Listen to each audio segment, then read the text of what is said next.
Yang menjadi persoalan, materi-materi pendidikan anak usia dini di Indonesia tidak menyentuh tentang ranah pendidikan seksual. Halo teman-teman, ketemu lagi bareng aku di segmen psikoedukasi. Hari ini aku bakal membahas salah satu topik yang masih berkaitan dengan video aku sebelumnya, yaitu pelecehan seksual. Kali ini aku mau membahas mengenai sex education. Sebelum aku masuk pembahasan mengenai apa sih itu sex education, aku mau bercerita dulu nih ke teman-teman terkait dengan kasus kekerasan seksual yang terjadi pada anak-anak di Indonesia. Di Indonesia, kasus kekerasan seksual yang terjadi pada anak-anak sudah masuk ke dalam tahap yang mengkhawatirkan nih teman-teman. Meski secara statistik anak-anak yang menjadi korban kekerasan ini tidak sebanyak anak-anak yang menjadi korban kekerasan lainnya, namun adanya indikasi yang menyatakan bahwa hal ini adalah sebuah fenomena gunung es nih teman-teman. Karena tidak semua anak-anak yang mengalami kekerasan seksual ini menyadari gitu teman-teman kalau dia menjadi korban dari kekerasan seksual itu sendiri. Berdasarkan data yang dihimpun oleh Simponi PPA pada tanggal 1 Januari sampai dengan 19 Juni 2020, sudah terjadi sekitar 1.848 kasus kekerasan seksual yang terjadi pada anak-anak.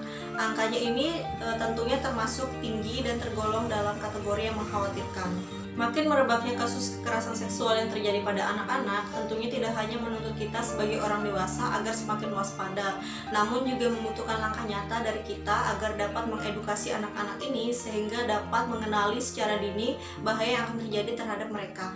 Yang menjadi persoalan, materi-materi pendidikan anak usia dini di Indonesia tidak menyentuh tentang ranah pendidikan seksual. Sehingga ada anggapan jika anak usia dini diberikan pendidikan seksual, mereka dikhawatirkan akan mengenal hubungan seksual semenjak dini.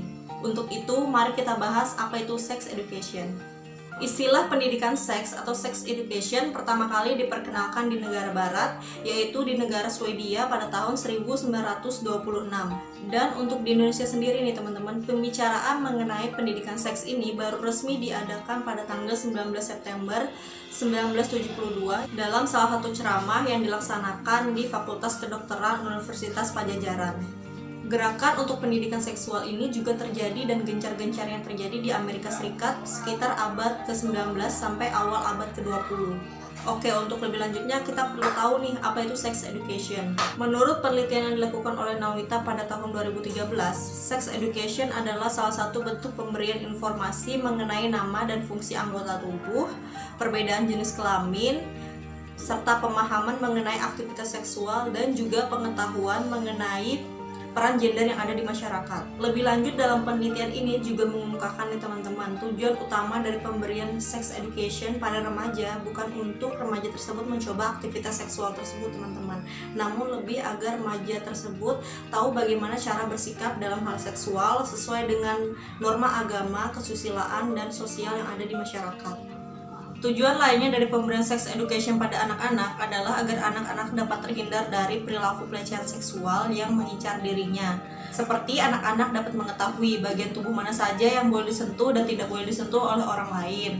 Bagaimana cara mengakhiri interaksi dengan pelaku pelecehan seksual sampai meminta pertolongan kepada orang lain.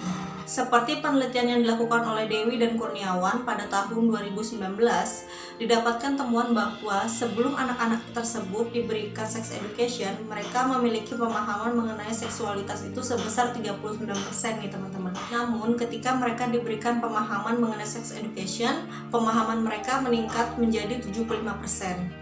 Lalu, karena kita sudah tahu nih apa pentingnya sex education bagi anak-anak, sekarang apa tantangannya?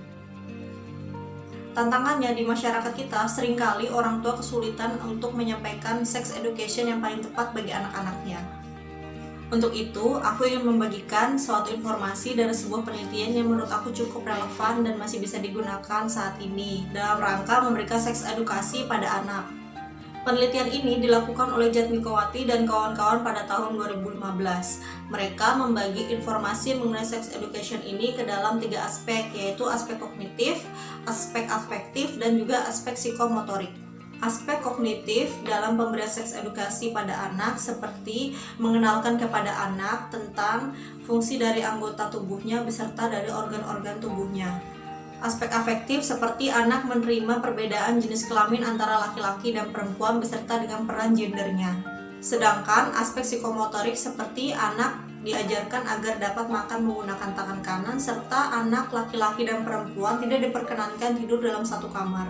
Untuk lebih jelasnya, bisa teman-teman lihat di tabel berikut ya.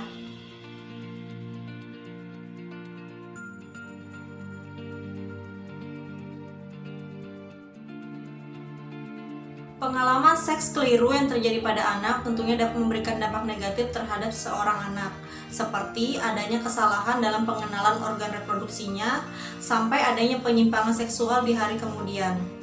Untuk itu, mari berikan informasi dan pendidikan seks ini secara benar dan jelas, agar tidak terjadi hal-hal buruk yang menimpa anak-anak kita kemudian.